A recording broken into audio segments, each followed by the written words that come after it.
So this is going to be my reflection for week 13 on feminism. So throughout this week's module, I extensively studied the important topics, including feminism, and kind of umbrellaing unique obstacles encountered by Black women in the functioning of oppressive algorithms and the concepts of data feminism overall. In the F-word video module, Professor Carruth defines feminism as the advocacy of women's rights based on the equality of the sexes.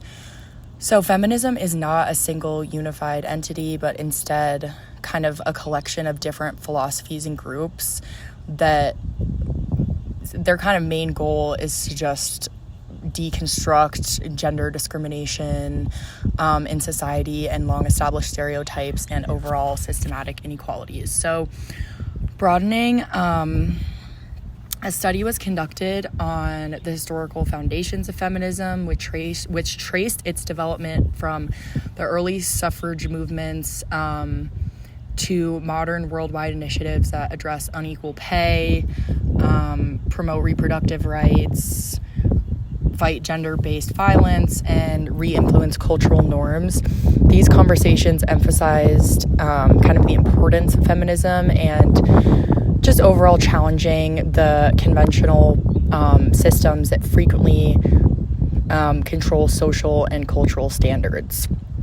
So kind of like to summarize, the goal is a society that values inclusion and the empowerment of all genders. Continuing on, there are also a lot of details pertaining to modern feminism, evolving an awareness kind of how race, sexual orientation, class, how those all kind of fall under the umbrella of gender issues. This really demonstrates the significance of considering gender equality from several perspectives.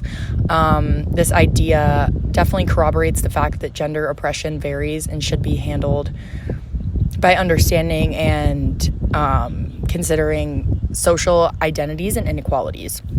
So a relevant portion of this module included a reading called Bias Against Black Girls.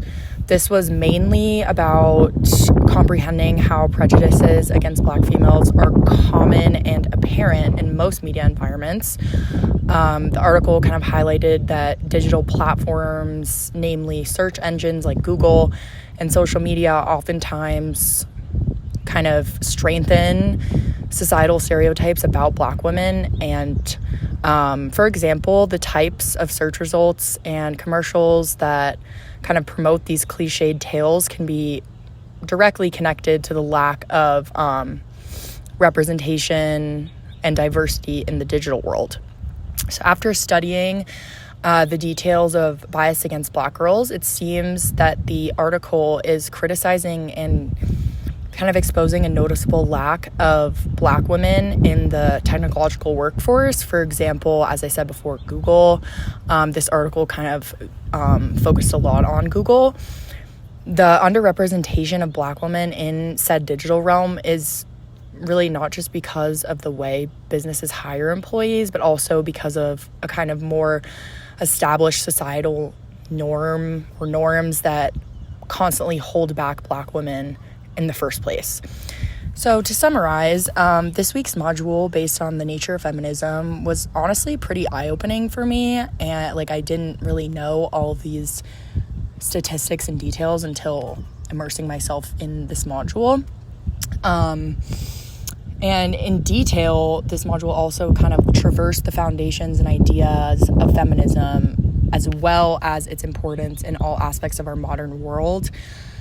Kind of the constant discrimination Black women face on online platforms and the biased programming in existing algorithms, because that is definitely prevalent, are significant factors. Moving forward, I believe it's extremely important to continue to contradict these discriminatory ideas and norms, which hopefully will, over time, eventually foster a more inclusive atmosphere that doesn't inhibit any human being from a job or career that they're interested in. Thank you.